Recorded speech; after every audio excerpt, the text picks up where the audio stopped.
આપણી વીર નંબર દક્ષિણ ગુજરાત યુનિવર્સિટીની હાલમાં યુનિવર્સિટી પરીક્ષાઓ ચાલી રહી છે। એમાં કોઈ પણ પરીક્ષાર્થી ઉત્તરવહીની અંદર ચલણી નોટો સાથે પકડાશે તો તે પરીક્ષાર્થીને ₹2500 જેટલો આર્થિક મોટો દંડ પણ કરવામાં આવશે અને આ યુનિવર્સિટીની ભવિષ્યમાં લેવાનારી 6 માસ સુધીની ઓન ડિમાન્ડ અને પૂરક પરીક્ષા તમામ પરીક્ષાઓનો એમને લાભ આપવામાં આવશે નહીં, અટકાવવામાં આવશે।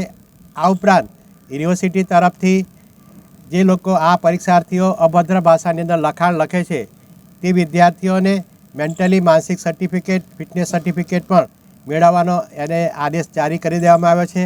જે લોકો સામાન્ય રીતે કાપલી સાથે પકડાય છે તે વિદ્યાર્થીઓને પણ ₹500 જેટલો આર્થિક દંડ કરવામાં આવશે અને તેઓને પણ આગામી લેવાનારી ઓન ડિમાન્ડ પરીક્ષા અને પૂરક પરીક્ષાનો લાભ આપવામાં આવશે નહીં। તેમજ યુનિવર્સિટી તરફથી મહિલા squad, flying squad, regular squad, gents squad જેટલી 32 સ્કોડોનું એમને સતત મોનિટરિંગ ચાલી રહ્યું છે। યુનિવર્સિટી ખાતે રહેલા તમામ યુનિવર્સિટીના પરીક્ષા ખંડો જે છે એ ઓનલાઈન કરી દેવામાં આવ્યા છે। એ ઓનલાઈન મોનિટરિંગ પણ યુનિવર્સિટી ખાતેથી કરી દેવામાં આવે છે, જેથી તમામ પ્રકારની ગેરરીતિઓ તરત જ પકડી શકાય। ભૂતકાળમાં પણ વિદ્યાર્થીઓ આ પ્રકારની ચલણી નોટો અને અભદ્ર ભાષાનું લખાણ વધતું જાય છે અને આને વિદ્યાર્થીઓ પર રહેલા આ સોશિયલ મીડિયાના પ્રભાવને કારણે એને અટકાવવા માટે આ પ્રકારના કડક પગલાઓ લેવાનું આ યુનિવર્સિટી તરફથી આયોજન કરવામાં આવ્યું છે।